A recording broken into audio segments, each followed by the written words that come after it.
Voilà, et puis à ce troisième rendez-vous indo-africain, le Gabon a bien sûr été représenté par le chef de l'État Ali Bongo Ondimba. Le président de la République a d'ailleurs réitéré au cours de ses assises sa volonté de voir le partenariat Inde-Afrique se redynamiser. Presse présidentielle.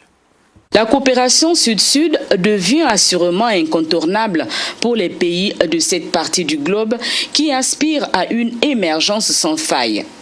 Le partenariat Inde-Afrique, qui s'accentue au fil des ans, veut aujourd'hui consolider les acquis au travers des projets fédérateurs.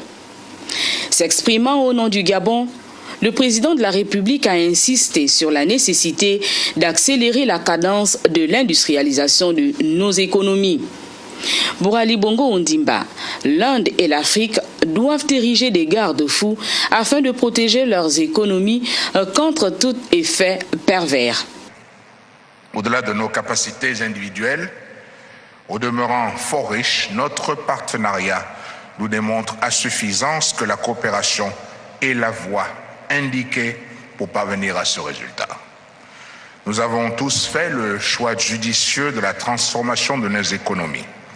Il est donc urgent, dans le cadre de notre partenariat, que l'effort d'appui à l'industrialisation des économies africaines soit intensifié et accéléré. Je suis convaincu que ce schéma nous conduira à rendre nos économies moins sujettes aux effets pervers du marché international.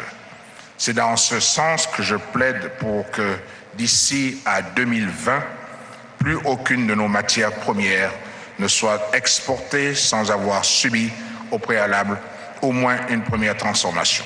L'Inde et l'Afrique sont certes déterminés à avancer ensemble, mais cette marche ne peut se faire sans une mutualisation des idées.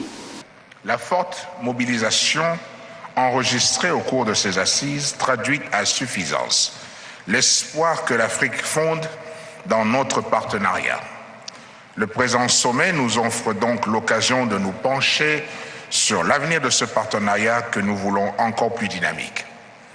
Dans ce sens, nous devons établir des synergies entre nos secteurs privés respectifs, moteurs essentiels de développement et de croissance. Nous avons pris l'engagement de créer ensemble des conditions favorables au flux des investissements entre l'Inde et le continent africain. Les sommets se suivent, mais sans doute ne se ressemblent pas. La troisième édition du sommet Inde-Afrique aura la particularité de voir les participants adhérer au projet de création d'un mécanisme de suivi de la mise en œuvre du cadre de coopération stratégique pour 2015-2018 et de son plan d'action.